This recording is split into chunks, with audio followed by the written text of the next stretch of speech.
Bonjour à tous, midi pile, lors de votre premier journal des Alpes. Au sommaire, aujourd'hui, une initiative originale pour l'hébergement d'urgence, des bus réformés et aménagés en centre de nuit et cabinet médical. Nous en parlerons dans quelques instants avec notre invité François Vitou. Il est enseignant à l'École nationale d'architecture de Grenoble. Il est 12h12, l'heure de notre dossier du jour. Souvenez-vous, la semaine dernière, 300 demandeurs d'asile avaient dressé un camp de fortune dans un parc de Grenoble. Le préfet de l'Isère affirmait vendredi dernier avoir trouvé des solutions d'hébergement à partir de cette semaine pour ces personnes, pour ces familles précaires. Alors la question de l'hébergement, c'est justement l'objet de notre dossier aujourd'hui. À Grenoble, on réfléchit à une solution qui pourrait passer par l'utilisation de bus réformés. Voyez tout de suite le reportage de Denis Duguay et Jean-Pierre Rivet. On prend note et on va faire ça dans l'ordre d'urgence. Ok.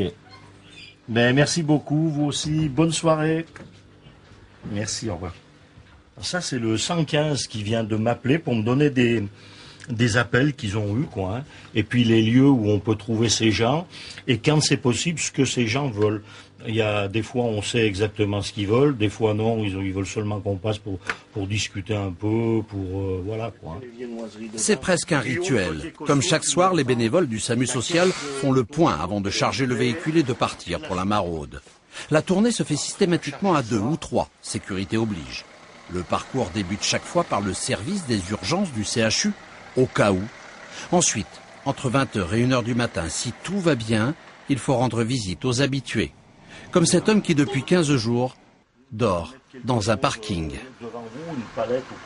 Hein, vous voulez quelque chose de chaud On va commencer par un café. Un café, après Après, la soupe, comme vous dites, les invendus, par exemple. une soupe, et vous voulez un sandwich ou une pizza ou... Réchauffer le cœur et le corps, c'est le quotidien des acteurs du Vinci. Des actes qui se répètent tous les soirs sans pour autant que s'installe la routine. Car chaque nuit est une nouvelle aventure. Il peut arriver qu'elle soit très longue et parfois même violente. Ce soir, la tournée semble calme. Au passage à la gare, rencontre avec des nouveaux venus. Des jeunes de passage seulement à Grenoble. Là, on revient de Valence. Et Valence, ils vont interdire la Manche. Moi, le seul moyen que j'ai d'avoir de l'argent, c'est la Manche. Dans la rue, les temps changent. À l'image du traditionnel clochard s'ajoutent les nouveaux venus.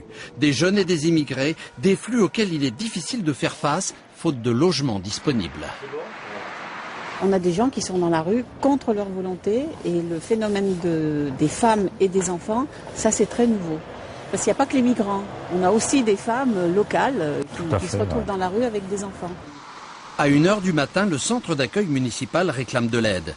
Un homme frappe à sa porte, mais il n'y a pas de place. De toute façon, le centre n'accueille pas les demandeurs d'asile. Trésor vient du Congo. Il a payé 4 000 € à un passeur pour rejoindre la France. Les consignes sont de ne pas les héberger. Pourquoi ça? Alors, voilà, nous, on n'en sait rien, c'est ça le problème. Autrement, on essaierait de... L'accueil est sélectif. Voilà. Il m'a balancé juste à la gare et puis voilà. Mm-hmm. Et puis je me suis débrouillé pour venir chercher le centre. Quand je suis arrivé, il y avait plus de place. Cette nuit, Trésor dormira au fond d'un parking, d'une cave ou dans l'entrée d'un immeuble. Un projet d'hébergement d'urgence a été étudié par l'école d'architecture de Grenoble. Objectif, aménager à moindre coût d'anciens autocars de transport public pour répondre au plus vite à la demande. Encore faut-il maintenant que les politiques jouent le jeu. François Vitou, bonjour, merci d'être avec nous. Alors vous êtes professeur à l'École nationale supérieure d'architecture de Grenoble. Vos étudiants ont effectué des maraudes avec Vinci pour travailler sur ce projet. Voilà, oui, donc Stéphane Gemani, donc conseiller municipal, nous a proposé, disons, ce projet de l'utilisation d'autocars pour justement faire de l'hébergement d'urgence. Il ne s'agit pas de logement, il s'agit de dépanner, d'héberger dans l'urgence. Donc nous, avec nos étudiants, on a trouvé ça intéressant de faire un vrai projet, en fait. Pas seulement, disons, toujours un projet, disons, social, un projet qui serve. Et donc l'idée, c'est que les bus aillent dans certaines communes de l'agglomération. Voilà. Donc pourquoi des cars? Bon, les cars, c'est vrai que c'est pas très très cher quand ils sont réformés, mais c'est surtout la mobilité qui est importante. En fait, le problème, c'est le terrain où mettre des demandeurs, des gens, des SDF, enfin des gens pour la nuit. Donc il existe bien sûr un centre d'accueil municipal, là on l'a vu, mais il est vite saturé. Et donc l'idée c'est de permettre, disons, aux communes, disons, de l'agglomération, toutes les communes en fait, de pouvoir accueillir des cars pour des durées, disons, qui seront à discuter avec chaque commune. Quelques semaines, quelques mois, quelques semaines, selon leur disponibilité.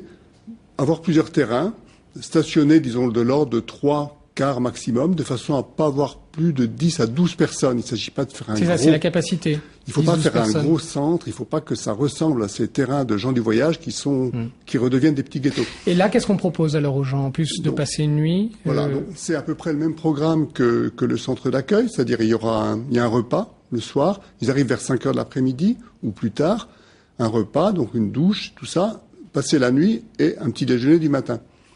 Alors ça, c'est pour les gens seuls. Bien sûr, les familles, le problème est très différent puisqu'en fait, on ne peut pas non plus les remettre à la rue à 8 heures du matin. Donc là, ce serait des logements ce serait un hébergement sur plusieurs jours. Merci beaucoup, François Vitou. On va suivre, bien sûr, ce dossier. Il est très intéressant.